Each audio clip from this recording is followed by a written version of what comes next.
खूनी कहानियां में आपका स्वागत है, जहां आपको मिलेंगी असली जिंदगी से जुड़ी सच्ची और खौफनाक कहानियां। हर कहानी एक नई हकीकत से पर्दा उठाएगी।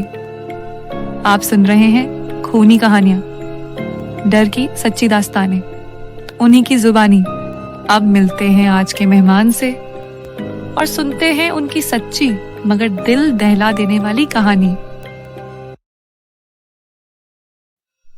ये मेरे एक दोस्त का वाकया है।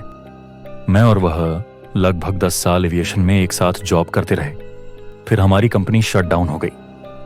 वह लाहौर का रहने वाला था, इसलिए वह वापस लाहौर चला गया और मैंने कराची में अपना काम शुरू कर दिया। लाहौर जाकर उसने एक छोटी मोटी जॉब शुरू की, लेकिन उस जॉब में उसे ज्यादा मजा नहीं आया। टाइम पास करने के लिए, क्योंकि उसके पास अपनी गाड़ी थी, उसने एक ऑनलाइन टैक्सी चलाना शुरू कर दी। पहले वह इसे पार्ट टाइम चलाता था, फिर जब जॉब उसे अच्छी नहीं लगी तो उसने टैक्सी को फुल टाइम चलाना शुरू कर दिया। उसने कहा कि जब तक मुझे कोई अच्छी जॉब नहीं मिलती तब तक यही काम फुल टाइम करता रहूंगा। वह बताता था कि लाहौर में ऑनलाइन टैक्सी की राइड्स कराची से बहुत अलग होती हैं। कराची में आमतौर पर शहर के अंदर ही राइड्स आती हैं। बहुत ज्यादा हुआ तो कभी बिजनेस क्लास में हैदराबाद या बहारिया टाउन तक की राइड आ जाती है, लेकिन लाहौर में ऐसा होता है कि बहुत दूर दूर के शहरों की राइड्स भी आ जाती हैं।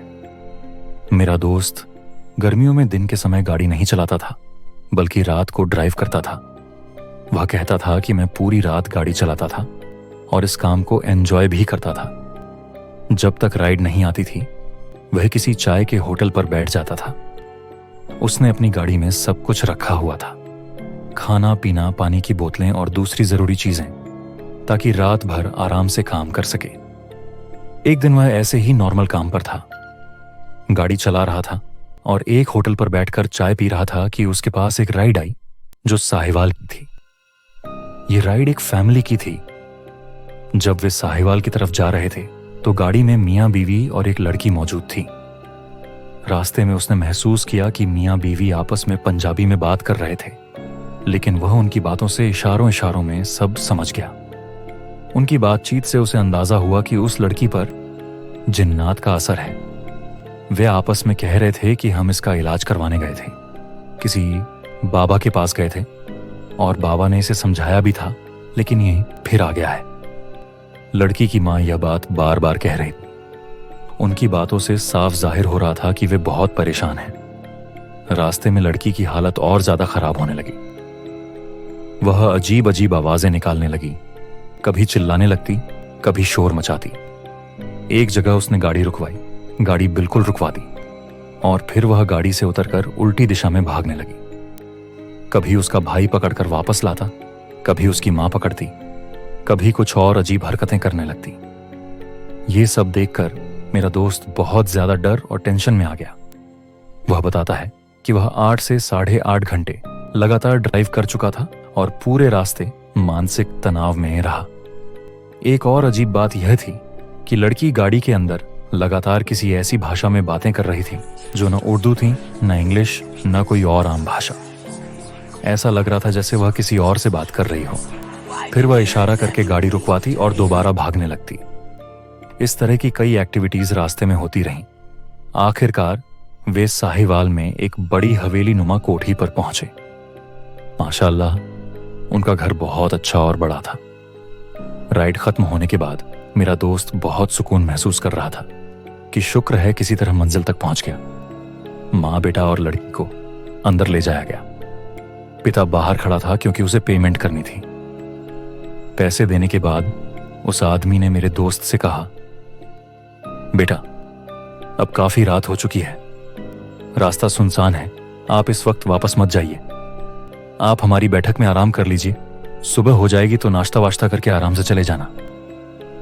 मेरा दोस्त पहले ही बहुत ज्यादा डरा हुआ था और रास्ते के हालात भी उसने अपनी आंखों से देखे थे, इसलिए अकेले वापस आने से डर लग रहा था। उसने सोचा कि बैठक घर से अलग है, अलग कमरा है, यहीं रुक जाना बेहतर है। उसने गाड़ी वहीं खड़ी की और बैठक में जाकर लेट गया। उसने अपना फोन चार्ज पर लगा दिया। थोड़ी देर बाद उसे नींद आ गई। अचानक उसकी नींद खुली तो उसे महसूस हुआ कि किसी ने उसके पांव के अंगूठे से जोर से झटका देकर उसे उठा दिया है, जैसे किसी बहुत ताकतवर हाथ ने उसे पूरी ताकत से झकझोर दिया हो। वह घबरा कर उठा तो उसने देखा कि वही लड़की उसके बिल्कुल पांव के पास खड़ी है। उसने मर्दों जैसी भारी आवाज में कहा, तू यहां से चला जा। मेरा दोस्त पहले ही बहुत ज्यादा डर में था। वह बताता है कि वह तुरंत उठ गया। लड़की अपनी जगह पर ही खड़ी रही। वह उसके पीछे नहीं भागी, लेकिन लगातार शोर मचाती रही। घबराहट में मेरा दोस्त बैठक का वह दरवाजा खोलने लगा जो बाहर की तरफ खुलता था। पहले दरवाजा नहीं खुला। वह और ज्यादा घबरा गया। फिर किसी तरह दरवाजा खुल गया। वह बाहर निकला, तेजी से गाड़ी में बैठा, गाड़ी स्टार्ट की और बहुत तेज स्पीड में वहां से निकल गया। कुछ दूर जाकर एक पेट्रोल पंप आया। वहां थोड़ी बहुत लाइटें जल रही थीं और एक आदमी चरपाई पर सो रहा था। वहां पहुंचकर उसे कुछ सुकून मिला। उसने वहीं गाड़ी खड़ी की और गाड़ी में ही सो गया। सुबह जब वह उठा और गाड़ी से बाहर निकला तो उसने देखा कि उसकी गाड़ी पूरी मिट्टी से भरी हुई है। हालांकि वह पहले ही 8 घंटे का सफर मिट्टी में कर चुका था, लेकिन अब गाड़ी पर साफ साफ हाथों के निशान थे, उंगलियों के निशान थे, जैसे किसी ने पूरी गाड़ी पर हाथ फेरा हो। शीशों पर भी निशान थे। बीच में उसे कोई इंसान नहीं मिला था, तो ये निशान कहां से आए, ये बात वह आज तक नहीं समझ सका। इस वाकये के बाद मेरा दोस्त पूरी तरह बदल गया। इसके बाद अगर कभी किसी दूसरे शहर की राइड आती तो वह मना कर देता था। अगर आप भी अपनी असली कहानी दुनिया के सामने रखना चाहते हैं तो हमें अपनी कहानी ईमेल करें। हम आपकी कहानी को आवाज देंगे और सबके सामने लाएंगे।